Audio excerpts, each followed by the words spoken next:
Grammar and words is next.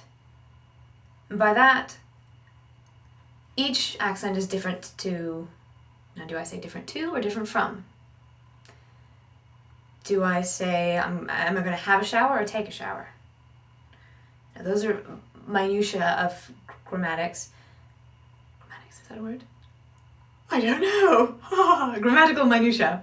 If I'm from another country where they're used to structuring things grammatically like this, and then I'm trying to learn English and it's structured, that way, because it's English, I might, when I'm trying to learn it and I'm concentrating on the words, it might end up being back in the structure, the grammatical structure that I understand, that I remember, which is why things often get switched in English when we're listening to foreign speakers. So if you're studying a foreign language accent, the more you can learn about that language, the more you'll understand why certain things will be substituted. So, and then for the actual meaning of the words, if I say, would you like some pudding, do I mean like Jell-O instant chocolate pudding? Or do I mean, would you like some dessert? Pudding. Or if you go to Australia and you're looking for a liquor store, you won't find one until you go to a bottle-o.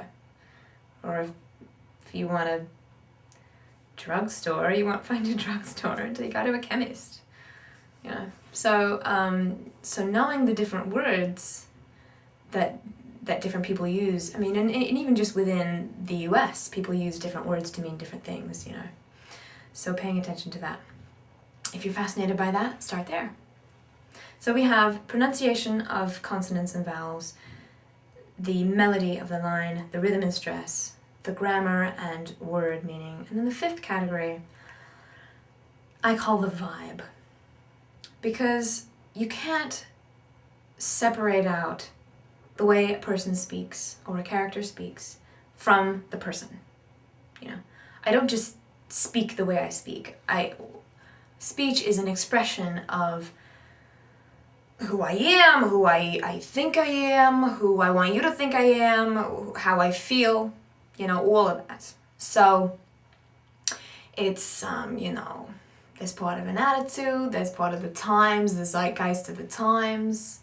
If you look at, if I'm an announcer in the 1930s and I have to speak into a microphone that has a very limited pitch range, fidelity range, then I better speak in this sort of pattern.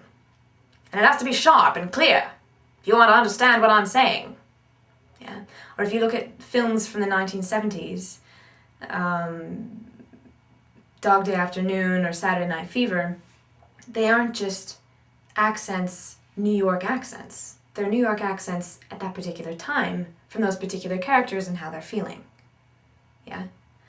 So there was an attitude in the 1970s that doesn't exist anymore, or the 1930s, or the 40s, or the 90s, it doesn't exist anymore. So it's constantly changing.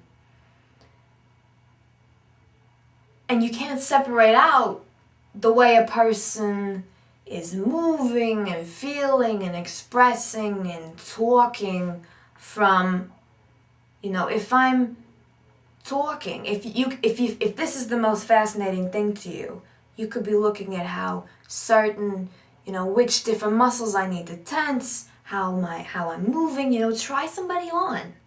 You're looking down the street and you see this person and you think,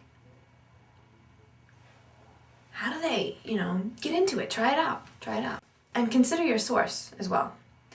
Because the difference between when it sounds like someone is putting on an accent and where it's authentic, it feels authentic, is if the emphasis for them is on how they sound and it's separate from how they feel and who they are, then it won't ever feel true. But if it is centered in the truth of this person and how they feel and what they're thinking, then even if it's bizarre, we've all met someone who we couldn't believe that was their real accent, but it was. You know, I'll never forget, I met a man who actually talked like this, and I have no idea what he said, because the whole time I was thinking, you exist. I couldn't believe it. He would never opened his mouth. His jaw was really just tight like that. He had his snifter of brandy, and I went, oh my God. It was amazing. But he was a real person, you know. So study people, be fascinated, and choose the thing that is the most fascinating to you. Start there and move on from there. It takes thousands of hours. It's not going to happen overnight. You can start overnight and you'll get better and you'll get better and you'll get better. But practice, practice, practice. Record it. Listen to your recordings. Show them to other people. If you can grab an authentic speaker of the accent that you want to learn and have them work with you, sit down and work with you, that's a really good thing, you know, because they can tell you whether or not it sounds true or you know.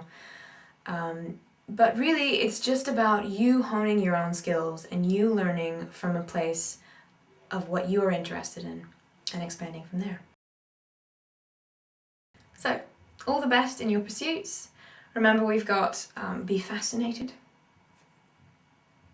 pay attention and observe, analyze, break it down, practice, practice, practice, rehearse, pay attention to your rehearsing. Don't just go off and rehearse and then forget to check back in your source, because you could end up somewhere else in some other thing that you've been practicing really hard, but it could be totally wrong. Remember the vibe. All the best in everything you do.